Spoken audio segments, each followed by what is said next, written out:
So yan guys, ang ginagawa natin ngayon is wash and dry.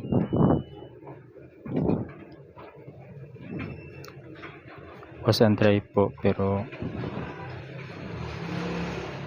ayusin muna natin. At may plastic na rin para hindi po siya malikabukan.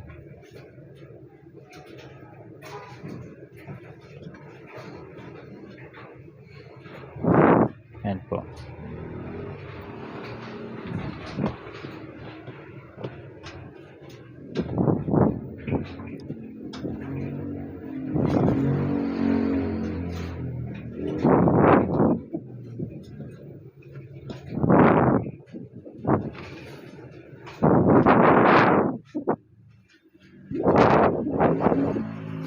So meron lang tayo nakitang cash doon sa pinalaban ng customer sa atin guys. Nakita natin pagtanggal natin sa dryer. Ayan po, 50 pesos, pero mamaya natin siya ilagay.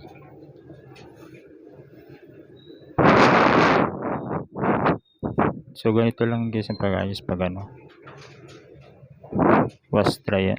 wash dry ang pasok ng customer.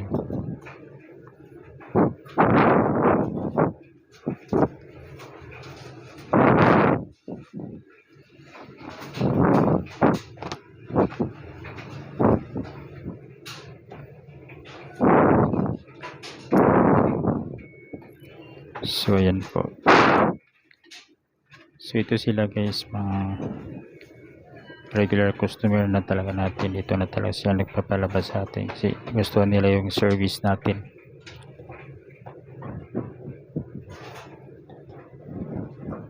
Kaya pabalik-balik na sila sa atin.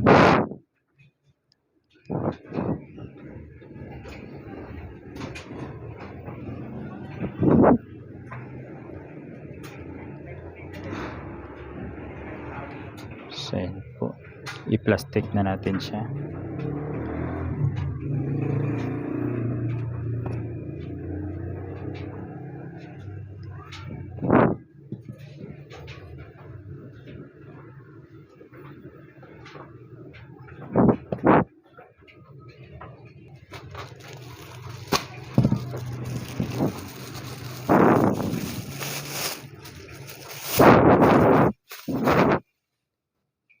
So ayan, i-plastic natin siya guys para hindi siya malikabukan. Lahat po ng mga customer namin guys, either wash dry fold or wash and dry or dryer only, lahat po pinaplastic namin para isa na rin sa nagugustuhan sa customer namin, para hindi po siya malikabukan.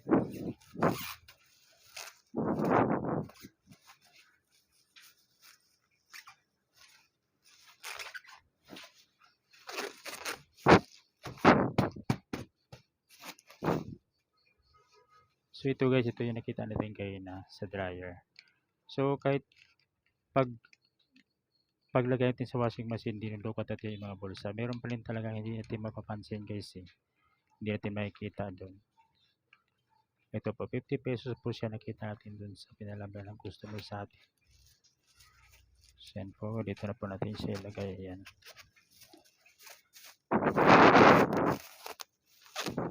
Plastic natin.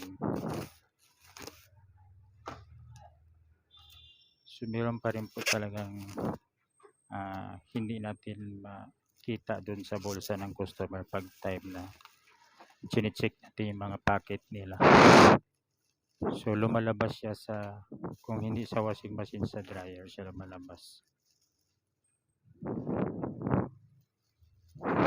Yan po.